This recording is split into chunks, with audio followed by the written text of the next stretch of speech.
Comme beaucoup de travailleurs à Bruxelles, il fait la navette en train pour rejoindre la capitale.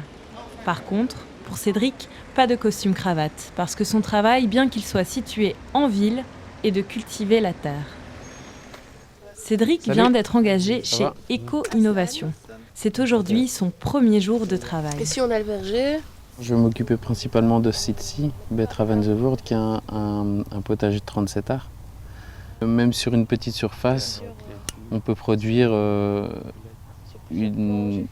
évidemment quelque chose de qualité, mais aussi dans des quantités qui sont compatibles avec le développement, ou plutôt le redéveloppement d'une vraie agriculture urbaine et périurbaine. Et donc ici, on est vraiment juste à côté de Bruxelles, mais on est quand même dans la campagne. Et si on fait 5 minutes de bicyclette, on se retrouve directement dans un environnement qui est beaucoup plus urbain, quoi. En périphérie et en plein cœur de la ville, Éco-Innovation a créé différents sites d'agriculture urbaine à Bruxelles. Son activité, en pleine croissance, a besoin de nouvelles recrues. Il y a beaucoup de travail avec Éco-Innovation, on pourrait occuper beaucoup plus de monde. Il y a 2 ans, exactement 2 ans, il n'y avait qu'un seul salarié, c'était moi, et il y avait 10 stagiaires. Aujourd'hui, on est 12 salariés et 15 stagiaires. On se trouve sur le site de la Rosée, la pépinière de la Rosée, c'est le potager pilote d'Éco-Innovation. Aujourd'hui, on vient juste de sortir d'un grand chantier de rénovation et on réinstalle le potager. C'est bien de se replonger un petit peu en arrière, ne serait-ce que 2 ans en arrière, pour voir à quel point on a changé et à quel point on a fait évoluer nos moyens d'activité. À l'été 2012, Éco-Innovation a créé une nouvelle structure pour gérer ses potagers urbains, la coopérative Vert d'Iris. Alors on a créé la coopérative parce qu'on s'est rendu compte que l'activité des potagers se développait très vite et qu'elle faisait sortir Éco-Innovation du cadre de ses fonctions, de ses missions originelles, à savoir plutôt la recherche-développement et l'éducation et le plaidoyer politique. Vert d'Iris a pour objectif de créer à Bruxelles des emplois socialement et écologiquement responsables dans l'horticulture urbaine. Voilà. Bonjour. Bonjour. Il y a des variétés d'aubergines spéciales et des variétés de tomates spéciales, par exemple tomates blanches, des aubergines blanches. Tomates cerises, vous avez encore? Tomates cerises, on en a, oui. En tout cas, pour les tomates, on goûte super tout de suite la différence, quoi. Oui. Ça, c'est vraiment... Ouais, elles ont eu le temps de c'est mûrir, délicieux, de quoi. grossir. L'idée qu'on les cueille quand c'est à maturité, ça me plaît beaucoup. Des produits qui ont du goût, non seulement parce qu'ils sont naturels, mais aussi parce qu'ils sont frais. La plupart des fruits et légumes issus des circuits de distribution classiques ont parcouru de longues distances avant d'atterrir dans nos assiettes. Le fait que ce que j'achète ici, je paye uniquement pour mon légume et pour votre travail, quoi. Moi, c'est un truc qui me dérange de plus en plus, c'est de me rendre compte que dans le prix que je paye à la caisse, je paye plus pour l'emballage, la barquette en frigolite, le cellophane, l'étiquette, tous les gens qui travaillent, la location du grand magasin, tous les systèmes de surveillance, alors que moi je pique pas, les caddies, tout le bazar. J'ai l'impression qu'il y a une petite part qui va dans mon légume. Bah oui. Dans ces potagers, Vert d'Iris tient à restaurer la biodiversité de nos aliments. En effet, 80% des plantes cultivées il y a 50 ans dans le monde ont disparu aujourd'hui. Cette perte de patrimoine génétique et la culture intensive ont des effets néfastes sur la santé des cultures, la stabilité des écosystèmes et notre équilibre alimentaire. Donc bien sûr, on évite tout ce qui est produit de synthèse, engrais de synthèse, contre les ravageurs. Donc on essaye de recréer un écosystème, un biotope dans lequel la plante cultivée va bien se sentir pour qu'elle puisse grandir avec le moins de problèmes possibles. Tous les fruits et légumes sont produits ici sans pesticides de synthèse et sans engrais minéraux. Alors que plus de la moitié des fruits et légumes vendus en Belgique contiennent des pesticides dont près de 10% dépassent les limites maximales légales. Ça va? C'est bon?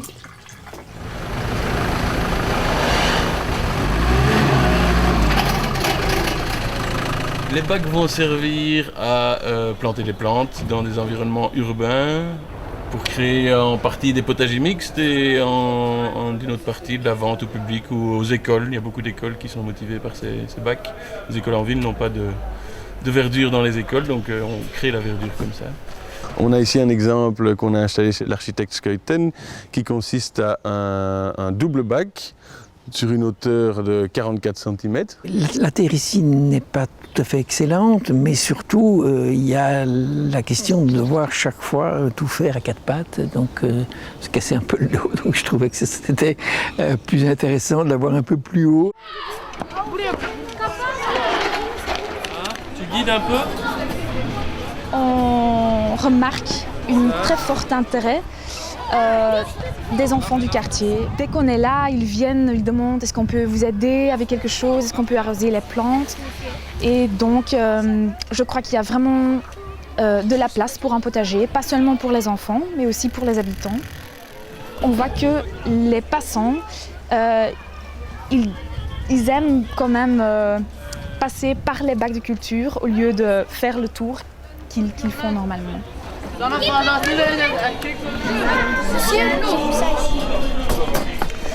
Alors aujourd'hui, on ressent un besoin du citadin de reconnecter un peu avec le vivant, de reconnecter avec la terre, les plantes, de se rappeler un peu des goûts d'autrefois, de la soupe de la grand-mère, des fruits de la région.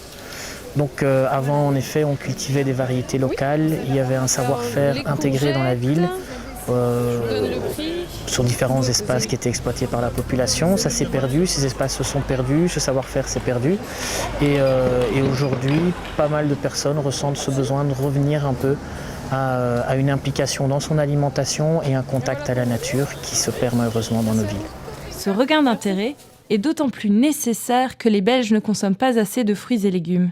Nous mangeons moins de la moitié des quantités recommandées par jour. Pour rendre la filière des fruits et légumes locaux plus visible aux citadins, Vert d'Iris organise des animations dans les écoles. Madame, je peux avoir les graines? Oui, alors. Vert d'Iris veille également à être présent dans les fêtes de quartier et travaille en étroite collaboration avec les associations. Il y a eu la demande de ce qu'on voit derrière moi, de la plantation des bacs et de la verdurisation dans notre rue, donc ce qui est génial et magnifique. Avec les associations de quartier, elle travaille à l'amélioration du cadre de vie.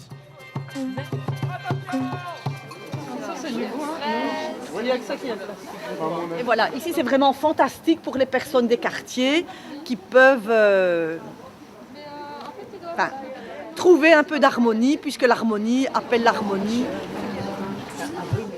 Vert d'Iris conçoit certains de ses jardins comme des potagers mixtes où se côtoient amateurs et professionnels. Bien, ici, effectivement, il y a une part pour les gens du quartier et les associations. Et cette partie-là, c'est la partie professionnelle, normalement, qui est prévue pour qu'il y ait une vente de légumes. Et donc, les associations et les gens du quartier payent 10 € pour une année, pour l'utilisation des bacs. Mais la pépinière nous a donné les plantes.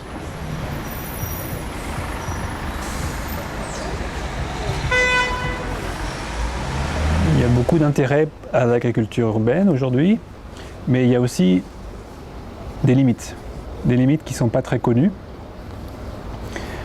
C'est-à-dire que beaucoup de gens trouvent ça fantastique, l'agriculture urbaine, ça répond à une très forte demande sociale et politique, mais ça se heurte à des barrières très fortes, et ces barrières ne sont pas toujours là où on croit. C'est-à-dire que ce n'est pas la terre qui limite l'agriculture urbaine aujourd'hui.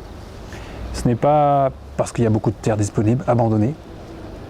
Ce n'est pas l'eau, surtout pas en Belgique. Ce n'est pas la capacité de travail. Non, c'est la gestion intégrée de toutes ces ressources. Nous mettons en place différents outils de gestion, des espaces de communication, des outils de planification. Nous développons les planifications techniques et financières.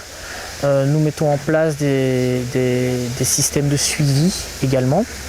Nous essayons de réserver des moments de recul pour réfléchir un peu sur la capitalisation de nos stratégies, de la façon dont on lance nos projets, la façon dont on les déroule, pour proposer l'année suivante une forme améliorée de nos approches.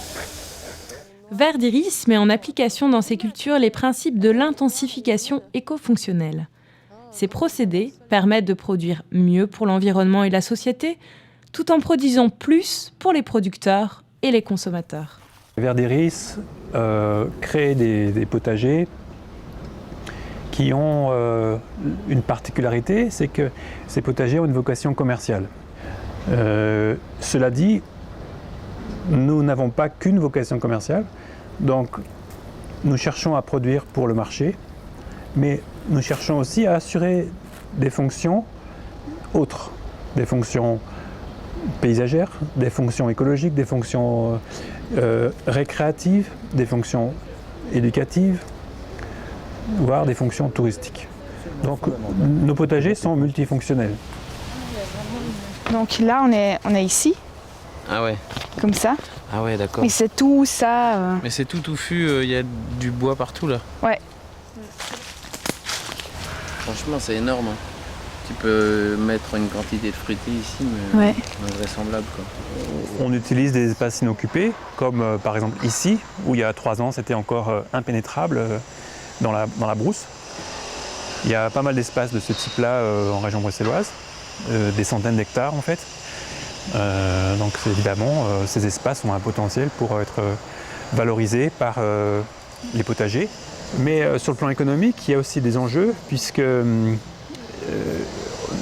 sommes dans une situation de chômage chronique, avec beaucoup de demandeurs d'emploi peu qualifiés, qui pourraient assez facilement se former au métier du maraîchage, de la production alimentaire, de la transformation alimentaire, etc.